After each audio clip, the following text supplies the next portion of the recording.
if someone can steal your faith, there's no point in living anymore, because you need faith every single day to believe for everything. Whether it's food, money, gas, you need faith to believe in something. And if someone can steal your faith, what's the point in living? There's no reason to live, because once your faith's gone, your belief is gone, your hope is gone, there's no point in living.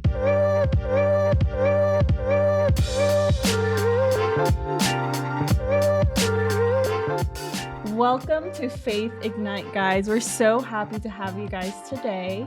If you guys don't know us, I'm Rosa. And I'm Devaughn Williamson, and we're so excited you had decided to join us today. And so we're going to do things a little bit different. But before we jump into that, we want to ask you to do a few things.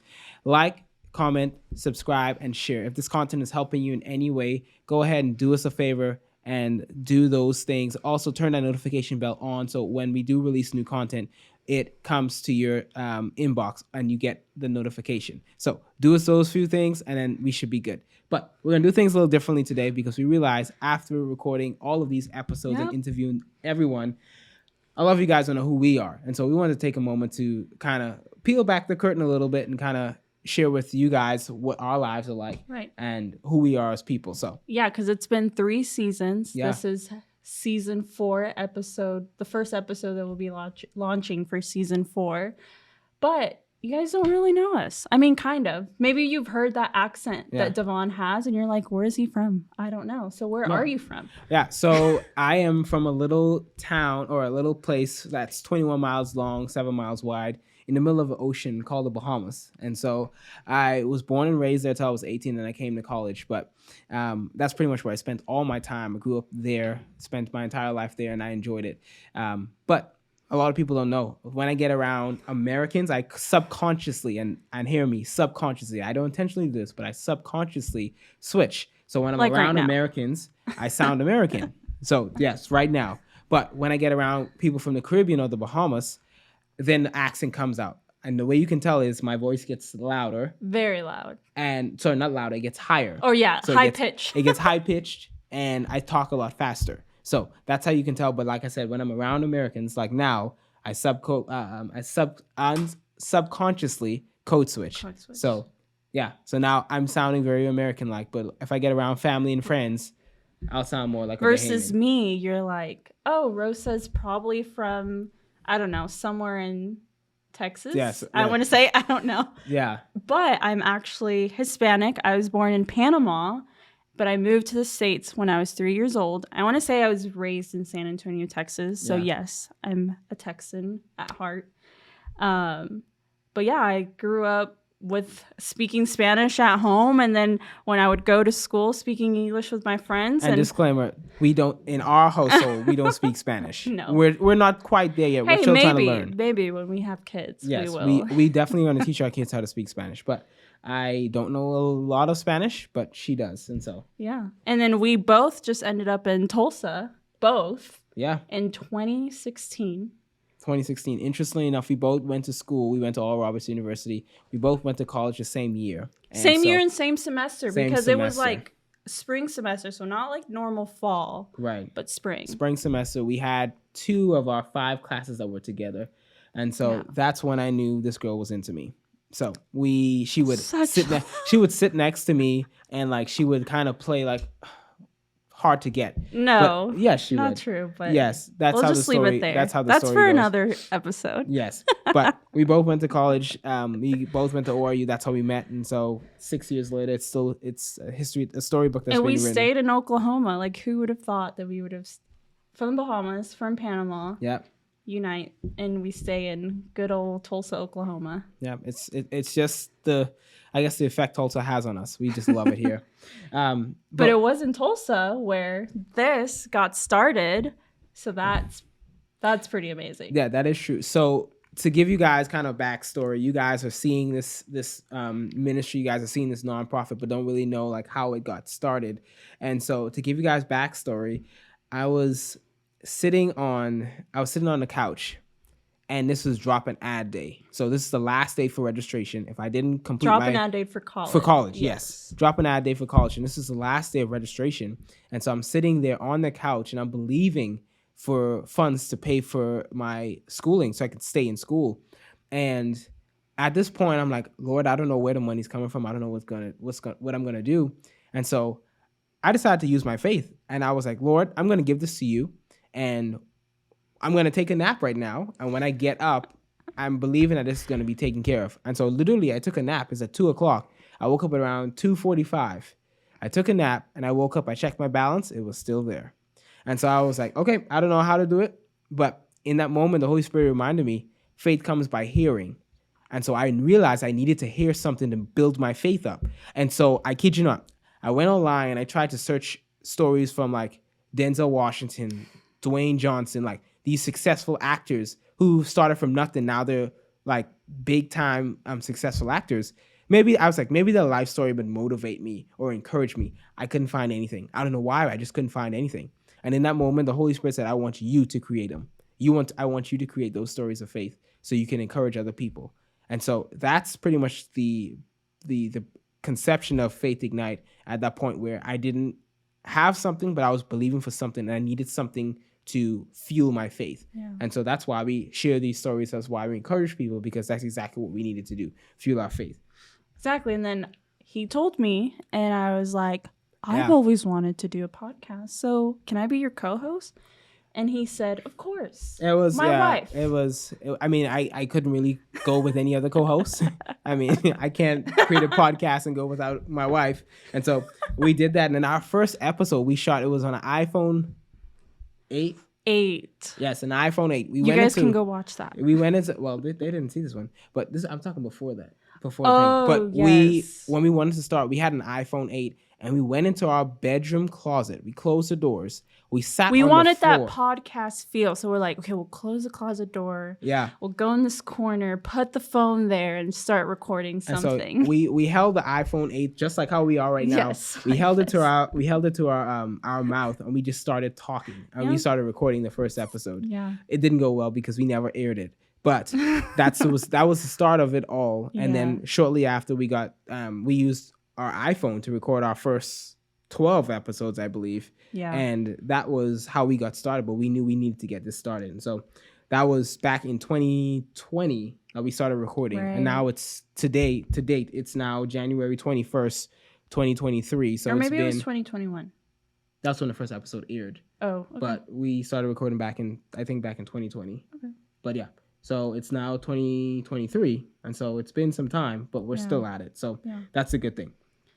So one question what were you going to say? Oh, no. Yeah, go ahead. No, go ahead. I mean, I was going to say something that they're probably wondering is... Oh, yeah, go ahead. We do this podcast. You guys see it maybe every 2 weeks or every week or something. And what do we do outside of this? This is definitely not our life. Nope. We don't do this 24/7. But yeah, what do you do? So outside of podcasting, I am also a soccer coach. I grew up playing soccer. That's how come I ended up at ORU. I played soccer at ORU. And so as a form of giving back, I coach a group of competitive girls, and all those girls are so sweet. They're teaching him how to be a dad. Teaching me how to be a dad. Sometimes it's great, those mountaintop moments, and then there's those valleys where I'm like, these girls are just like challenging. But I wouldn't trade it for 1 second in the world. Oh, nothing in the world, because of the fact that these girls, they push me, they challenge me in good and bad ways, but they cause me to grow. And so it's a blessing to be able to coach them. And so coaching there, and obviously since we're doing podcasting stuff, I love like the creative stuff. And so photography, videography, I love to do that on the side too as well. That's been fun. That's like an outlet for me. And then obviously in the professional sense, working within the financial sector. So that's pretty much what my life looks like. You're such a busy man. Like, I'm here just going to say one thing, and you have like 4 things. Hey. I heard, who said this? Andy Mineo. Don't let your food get cold looking at somebody else's plate. Okay. You're right. Don't compare. You're right. We're doing our thing. You're right. We're doing our thing, but we're doing it together. But anyway, what do you do outside of podcasting? Yes. So to give you backstory, I went to Oral Roberts University. I studied medical molecular biology. Fancy word for pre-med. Yes. Fancy word for just a biology major, and that was going to prepare me for the medical school entrance exam. So that is what I've been working towards since I've graduated. I'm currently a medical center, a medical assistant at an urgent care here in town. Love it so much. And I've also worked in dermatology before. And That's why she has such a beautiful face. She takes care of her skin. She has all the products you should see a night routine. It's like the cream, the wash, the sponge. It's hey, just the our whole body thing. is a temple. It So she includes our takes care face, of so it. we gotta I take love that care she of it. takes care of it because she makes me look good. Because she takes care of her body. Yes, that's very true. I'm also currently studying for the MCAT. The plan is to become a doctor, so currently doing that as well. And I'm doing this. I love being with my husband and being able to share with you guys faith and interviews with other people. This has definitely been a good outlet for me. Oh yeah, absolutely. Yeah, this is something we love to do. Like I said, this is something that we were called to, and we do not take it lightly. It's actually fun for us. We love to sit on and get to have conversations, and so that's why we're continuing to do it 3 years later. So thank you so much for your support in Faith Ignite. And I just want to challenge and encourage you just to take your support just a little bit further. In order for us to reach the mission and vision that God has called us to as a ministry, we realize we need help. We realize we need support. And this is why we realize we need you. In order for us to take these messages of faith around the world, it's going to require partnership from people all over. And so we're going to ask if you feel led to go and partner with us, go ahead and follow the link that's linked down below, and it'll take you to our website. You can be able to partner with us there. But just know that when you partner with us, you are helping us to take these stories of faith around the world. People, by listening to these stories, people will know that God is real. People will know that God is true. People will know that God is alive and well, and He's doing things in the life of His children. And those stories deserve to be heard. And so thank you so much in advance for helping us to take these stories of faith around the world to the people that need them. We love you guys. Where do you see yourself in the next 5 years, 10 years? And I'm pretty sure they're going to be like, okay, so like, I mean, you guys are young now. What do you guys see yourself doing in the next 10 years? I mean, definitely for me, it would be, I would be in medical school, possibly finishing up and going into residency.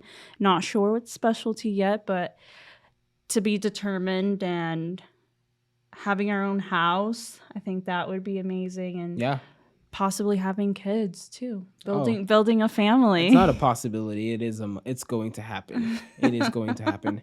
I am going to be a dad, and like one of the things I tell my wife this all the time. The thing that makes me like teary-eyed as a father, when your child, and parents, I guess parents could understand this, but when your child is first born, their tiny little fingers, they use all their might to go ahead and wrap their tiny little fingers around your one finger. And that moment right there, that just like causes me to melt, because their little tiny little fingers that just wraps around yours, and I'm like, oh my gosh, these babies are so cute. But I know for sure I'm gonna be a dad. I know I'm gonna be a great dad. Like I said, coaching is helping me to be prepared to be a father, because kids sometimes may not always listen to you. Yep. And so I have to be patient, got to be able to respond in love and all these good things. And that's what coaching does. But definitely being able to do that. And then also obviously within my professional career, being able to develop and grow within the financial sector, particularly banking.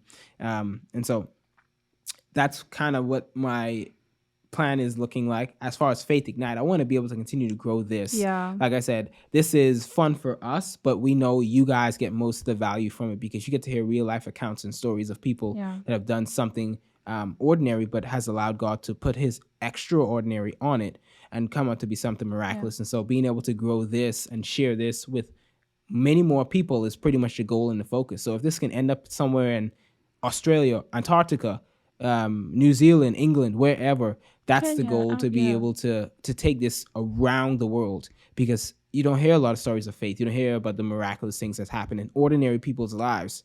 You see stories of people on TV interviews and stuff, but like your neighbor could have a great story that just hasn't been heard or recorded yet. And that's what we want to do. And so, Well, with all of that, when do you think faith became real to you? Like, when did it become your own? Because like for me, I felt like growing up, my faith always was my mom, or her talking to me, or her making me go to church. But it became real to me, I think, when I was 18, So when did it become real to you? For me, I think faith became real, I would say, around the same time.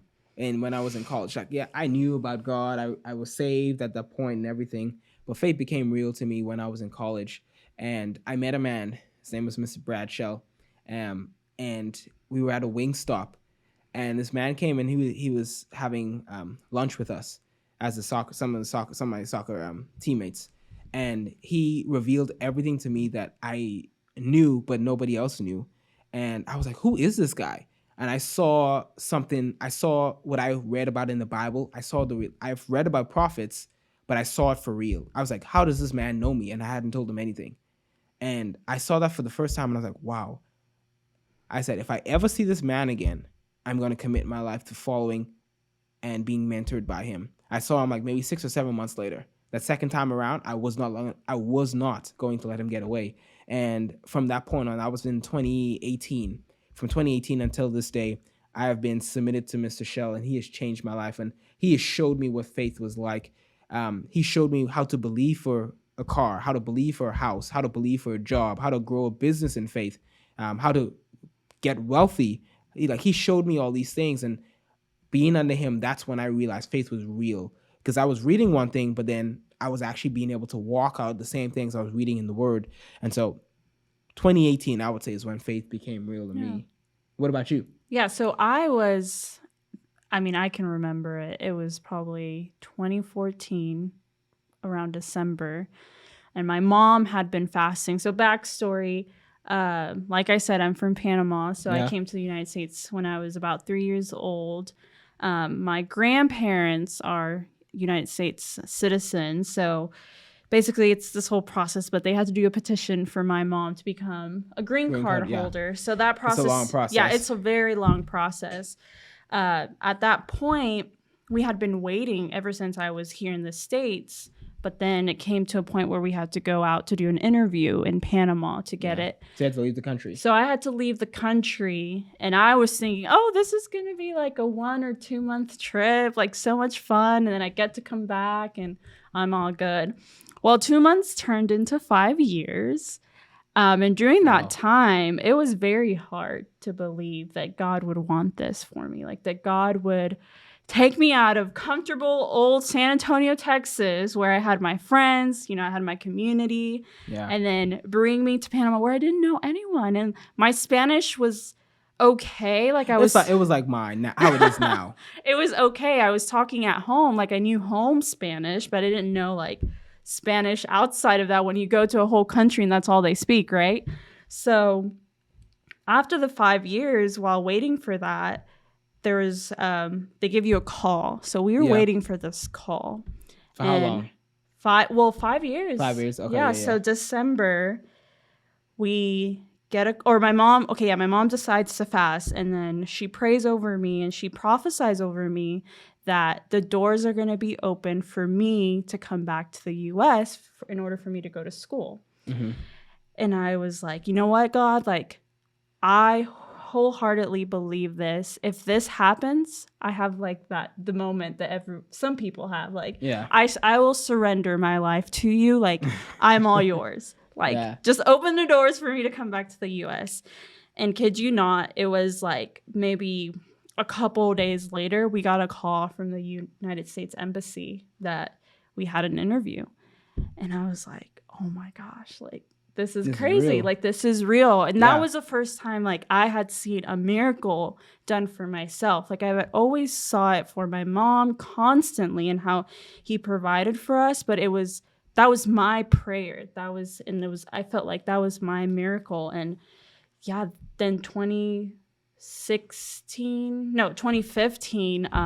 we came back to the US. We went through the interview process. We got our green cards, and I was so happy. Like, you came back that year, 2016. Yeah, I came back, and it was just a ripple effect. Like, even till now, like, I've just been able to see the faithfulness of the Lord. And I feel like that's when faith became real to me. Like, I knew that I can pray to my God, and he was always going to be my provider. That's good. Yeah. And he knew why he sent you back in 2016, because he knew I was coming to ORU that same. 2015, and then 2016. Exactly. So he knew why you came exactly when you did. Because if you had come a little later, you might have missed out. Yeah. But it's good. It's amazing to see how your faith was real at that point and how it's continuing to grow. And I think that's why, like, it's been important for me. Like, that's why my faith in God is of uttermost importance. And like in our lives, we Uttermost. see it. Uttermost. Such a big word. Uttermost. Nobody uses the word uttermost. What do you mean? Uttermost? Wait, That's something I read. What is or use? That's something what I read. Is, like, the uttermost bounds of the earth? I see uttermost. I see that kind of word in my Bible. Okay, whatever. I don't hear anybody. The uttermost importance. Whatever. Okay, go ahead. I love. Why is your faith in God important to you, Devaughn? Well, to me, it's the only way to live. Because like in the Bible, Genesis, we were created in His image and His likeness, and we see that God spoke things into existence and they happened, and we have the same power to do so. And Jesus even said, "I must go to the Father, but there's going to be greater things that you're going to do because I'm leaving." And we either have a choice to either believe those words that He says or not. And I believe that that's the case. And so my faith is important, and my faith is so important to me because the Bible says without faith, you cannot please God. And so anything I do, I have to do it in faith. When starting this podcast, I had to do it in faith. Like, this is what God called me to. When applying for a job, I had to do it in faith because I was like, this is the job I'm supposed to have. Buying this car, buying this home, all these things I'm doing in faith with the expectation that it's going to be done with my faith in God. And so there's nothing you can do without faith. And I realized I can remember who told me this. If someone can steal your faith, there's no point in living anymore, because you need faith every single day to believe for everything. Whether it's food, money, gas, you need faith to believe in something. And if someone can steal your faith, what's the point in living? There's no reason to live, because once your faith's gone, your belief is gone, your hope is gone, there's no point in living. So that's for me. That's why faith in God is so much. It's of the utmost importance. Hey, that's good. I 100% importance. agree. Like I said, I think it's the only way to live for us personally. I think without faith, like you said, it's like, why? Like, what are you hoping for? What are you living for without it? So yeah, 100% agree just with everything that you said. So we want to kind of switch here, just kind of do some rapid fire. So we can Well, before that, you talked about something. You talked about Mr. Shell. Would you say he is one of the most influential persons, or are there other people in your life that you find that were influential? Well, I would categorize it like this. There are people that are influential in your life for a season, and definitely in this season, Mr. Shell is that person that has been very influential in my life, and that's why I believe Tulsa's home for us, because Mr. Shell is here. And so this is a season where we're growing, we're being planted, we're gaining everything that we need to be launched and sent out. And so definitely Mr. Shell is definitely that influential figure in my life. Obviously growing up there with my parents, there were coaches and stuff like those. But now in this season is definitely Mr. Shell, who's been helping to train and mold and mentor me to the man that I need to be. Yeah. What about you? I mean, I would agree with what you said. There's been many people, and I feel like I think of the starts of my life, my mom was that main person for a lot of it. Like I saw her live her faith, and I think that's where a lot of my faith comes from. But then there's also Mr. Shell. Like right now, he is someone who's very influential, or has very helped us a lot in our life right now. And then I also think of I have another mentor, Helen. I think she's been of uttermost influence in my life.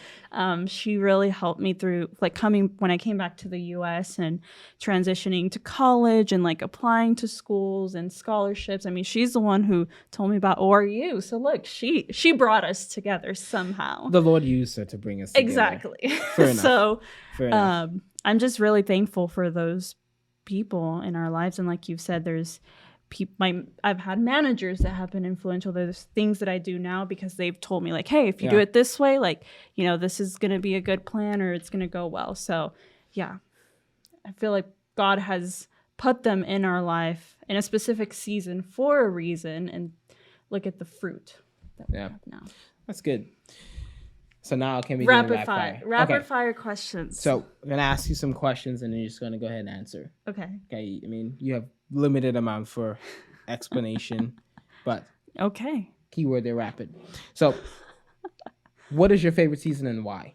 Fall, and because I like being cozy. I love sweaters. Oh, you're talking about that season. I thought you were talking about faith. It's faith ignite season.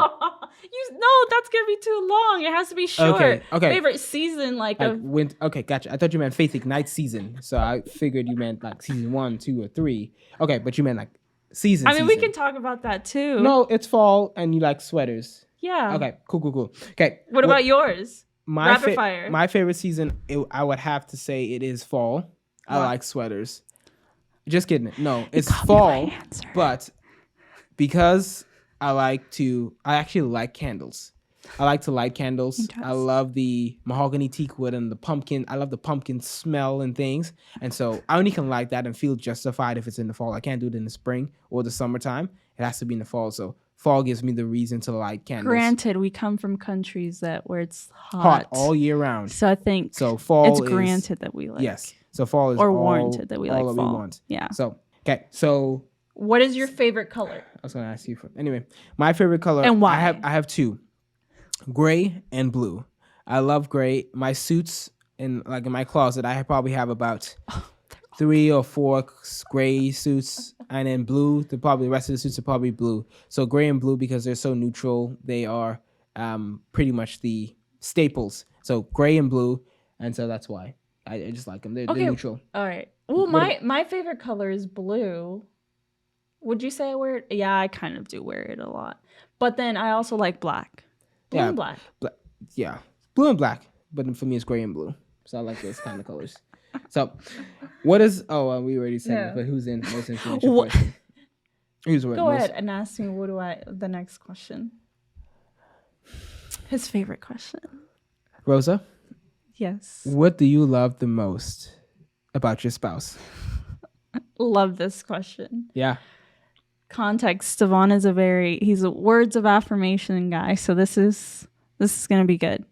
So the thing I love the most about my spouse is honestly how he leads our family. Like I know it's just us two, but seeing him. We will have kids. Just seeing him and how he is very obedient to the Lord. Like even just creating this podcast, like he was like, we're doing it and we're doing it the best. Like all we have is all we need and we're going to do it. The way that he's recruited people to even just... Yeah, you can't see this, but there's a lady who's sitting behind the camera that does such a phenomenal job. And we're just going to highlight her. Courtney Hafner, ladies and gentlemen. She does a phenomenal job with this podcast, and we couldn't have done a lot of this without you. So thank you so much. Thank you. But like he just has a way with words and being able to share the gospel with people and even just convince people to come in with us and do this movement, this podcast. And that is, I would say the question would be, that's like the thing that I admire the most about you. Well, thank you. I appreciate the public affirmation. It means a lot to me. Now, what about me? So the thing I love the most about my wife, my dear wife, Rosa, let's see. I love the fact that she keeps me accountable. And I say that she is if I say something and I don't do it, she's like, well, why didn't you do it? And obviously now, because of the fact I didn't do it, I'm like, I don't want to hear this. But she's like, no, you say you're going to do it, so you need to go ahead and do it.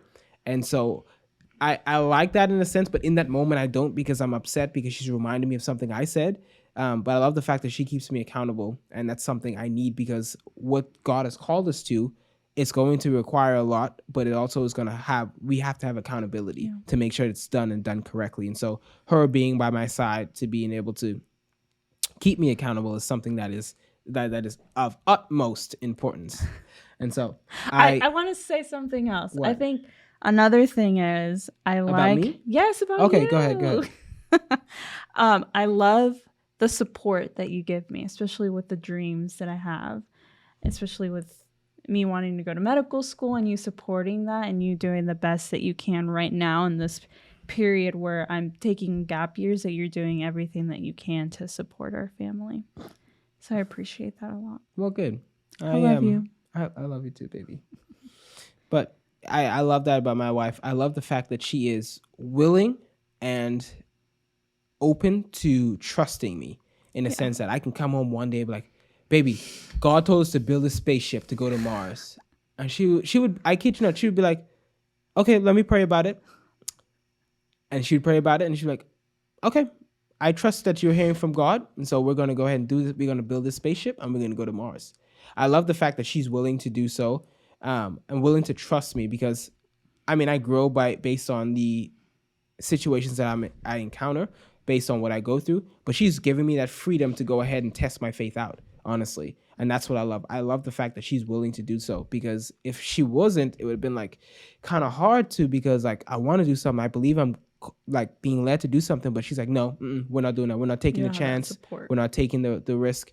But I love the fact that she's open. And for me, she's a godly woman, and I find that very attractive, that she's humble and she's submissive to someone other than me, to God. And so that's what I love about you, baby. Guys, this was so much fun. It was. So happy. We should talk about ourselves more often. It was so nice for you guys to hear more about us, and I hope that gives you a more inside scoop of why we're doing this and why we love doing this, and just sharing with you guys stories of faith. Yeah, it just makes, like I said, for us, it's something we love to do, something that's fun. But no, for us, it also has a mission attached to it, to be able to help people like you guys on the other end of this camera, to be able to be motivated, to be encouraged, to believe God for things that you are believing Him for, to give you that injection of faith that you need. And so we just count it an honor and a privilege to be able to pour into your life in some aspect or way, and we do not take it for granted. And so, yeah, I think that's going to do it for this episode. And like we said, we'll have more coming up, but we just want to say thank you